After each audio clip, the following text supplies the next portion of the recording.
The world was experiencing disastrous weather in 2019 as a result of global warming. The world's governments banded together to develop a remedy, the Dutch Boy weather control system. It manages to contain a potentially catastrophic hurricane over Shanghai, sends satellites around the world, and maintains global climate stability. Jake Lawson, the primary designer of Dutch Boy, is called to the witness stand. Senator Thomas Cross is especially miffed that Jake launched Dutch Boy without his own consent. Jake chooses to dispute with the senators rather than presenting a convincing case for his position, citing the fact that Dutch Boy has achieved success as justification. Max, Jake's brother, attempts unsuccessfully to get him to stop talking. Max informs Jake that he has been chosen to take Jake's position after the conference is adjourned and reluctantly fires his brother. A group of troops travels through Afghanistan 3 years later. A settlement that appears to have been frozen over and is encased in ice and snow is discovered by them. The peasants are discovered by the army standing motionless. An engineer named Mahmoud secretly collects log data from the Afghanistan incident up on the International Space Station. The windows begin to burst out as he passes through the station, pulling Mahmoud into space. As soon as the incidences are brought to his attention, President Andrew Palma calls a meeting of his cabinet. They conclude that there must have been a satellite malfunction above Afghanistan. Palma suggests sending one person to the ICSS to address the issue. Since Jake knows Dutch Boy better than anybody else involved, Secretary of State Leonard Deckham talks to Max and advises him to get Jake to go up there. Max believes that asking Jake wouldn't be of any use. Max travels to Jake's house in Florida and meets Hannah, Jake's daughter. Jake doesn't seem too happy to see Max, but Max begs his brother to assist him in looking into the Afghanistan tragedy because he knows that many lives could be at stake. We then travel to Hong Kong, which is now experiencing a heat wave. When leaving a grocery store, Cheng Long, the chief of Dutch Boy's Hong Kong division, drops his carton of eggs. He is surprised as the eggs begin to fry outside. Before subterranean gas mains begin to break and detonate, there is an abrupt ground rumble. As more mains begin to blow, Cheng races across the city as an earthquake decimates a portion of the metropolis. As he and other residents observe what's left of the city, Cheng makes it to the center of a bridge. Even though Jake is aware that he will have to leave Hannah behind, he decides to go up to the ICSS. She bids him a sorrowful farewell before going to be with her mother. When Jake arrives to the ICSS, he is greeted by Ute Fassbinder, who is in charge of the facility, along with her staff of Duncan Taylor, Ray Dissett, Annie Adisa, and Al Hernandez. Together, they examine Hong Kong's satellite, but as they do, the robot arm holding it malfunctions, almost killing everyone before it collapses, destroying the satellite and erasing all of its data. A massive hailstorm hits Tokyo, dropping hail large enough to damage a bus. Cheng tries to access their satellite from Hong Kong but is unable to log in, so he calls Max. Max is forewarned by Cheng that if this weather pattern persists, a geostorm will develop in which catastrophic weather will strike the whole world simultaneously. When Cheng learns that mercenaries led by a man by the name of Rico are ready to raid the location, he flees from his office. Max then addresses cybersecurity hacker Dana. She discovers that Max is unable to access the satellite too, proving that someone else has infiltrated the entire system. A massive hailstorm hits Tokyo, dropping hail large enough to damage a bus. Cheng tries to access their satellite from Hong Kong but is unable to log in, so he calls Max. Max is forewarned by Cheng that if this weather pattern persists, a geostorm will develop in which catastrophic weather will strike the whole world simultaneously. When Cheng learns that mercenaries led by a man by the name of Rico are ready to raid the location, he flees from his office.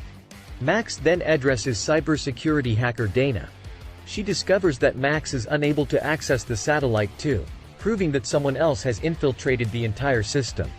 Jake notices that a hard drive became snagged by a panel in a surveillance film of the incident that murdered Mahmoud. When he goes outside to get it, his spacesuit breaks, almost killing him. He reveals to Ute that he has the drive after returning to the station, but he refuses to tell the other members of the team since he believes they may have set out to ruin his plans. Jake and Ute are unable to access the data while attempting to go over the drive. Jake gives Max a video call and shares a memory of their father bringing them fishing. Since their father never took them fishing, Max shows Dana the video and informs her that it is an encrypted message from Jake. Max decrypts the message using their father's old phone number and discovers Jake thinks the White House is to blame. Max makes an effort to find Cheng. Cheng is pushed into a car's path by Rico, who is standing behind him. Cheng, who is in the process of dying, gets to mention Project Zeus before he passes away. Max runs to him. Dana receives this information from him, and he informs her that Project Zeus is intended to control the weather and bring about the Geostorm. The log data is located by Jake and Ute in Desette's locker, which is where Mahmoud had kept it. At first, he believes they are keeping him at gunpoint and accusing him of ruining Jake, but eventually they come to an understanding. They learn that a virus was distributed to prevent ICSS staff members from signing in. Assuming that Palma might be responsible for the breach, Jake gets in touch with Max once more. They need to reboot the system with kill codes to prevent the Geostorm from occurring, and the president has those codes because they are biometric and require his fingerprint and eye scan. In order to obtain Palma, Max informs his lover, Secret Service agent Sarah Wilson, about this. Max discovers that a massive rainstorm is due to strike the area before he and Sarah leave for Orlando to attend the Democratic National Convention. Deckham drags Max into a room and threatens to shoot him when he tries to warn him and seek for his assistance, exposing himself as the real bad guy. Max is eager to inform Sarah. To distract the other Secret Service officers while she captures Palma, she concocts a distraction. Just before the storm arrives, she and Max take him in a self-driving cab. They leave the stadium quickly as it is destroyed by a large lightning strike.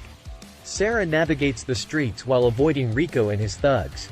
They move under a bridge and succeed in shoving Rico into the path of the storm, when a bolt strikes his vehicle and blows him to pieces.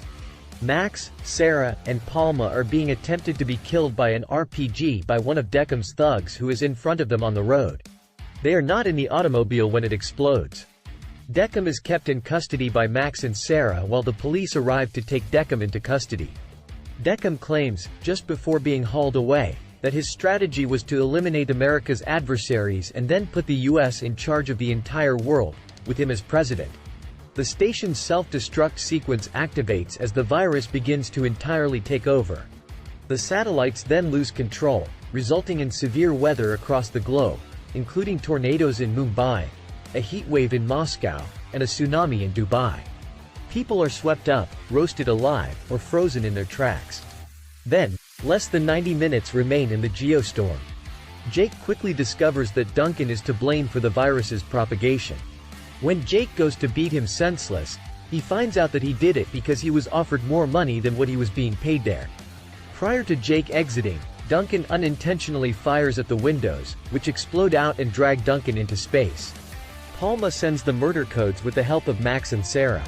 When Jake speaks with Max, he informs him that the kill codes would only halt the Geostorm and not the self-destruct sequence. Max tries to find a way to help, but Jake prepares to die. The brothers declare their affection for one another. Ute stays behind to assist Jake as he quickly takes the kill codes to the main computer. Once they succeed in doing so, the Geostorm is stopped, which ends the wild weather. Jake and Ute find a neighboring pod as the station's structure continues to deteriorate. Everyone believes Jake is dead because the station is destroyed. Hannah begins to cry as she watches at home with her mother.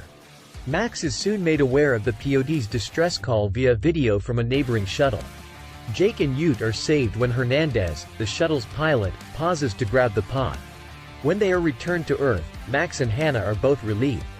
After 6 months, Jake resumes his previous position as a developer of a new Dutch buoy system. Since they never learned how to fish as children, he, Max, and Hannah are shown trying it, but they feel it's too boring. Hannah's voiceover then continues, noting that while we cannot undo the past, we can only try to improve the present.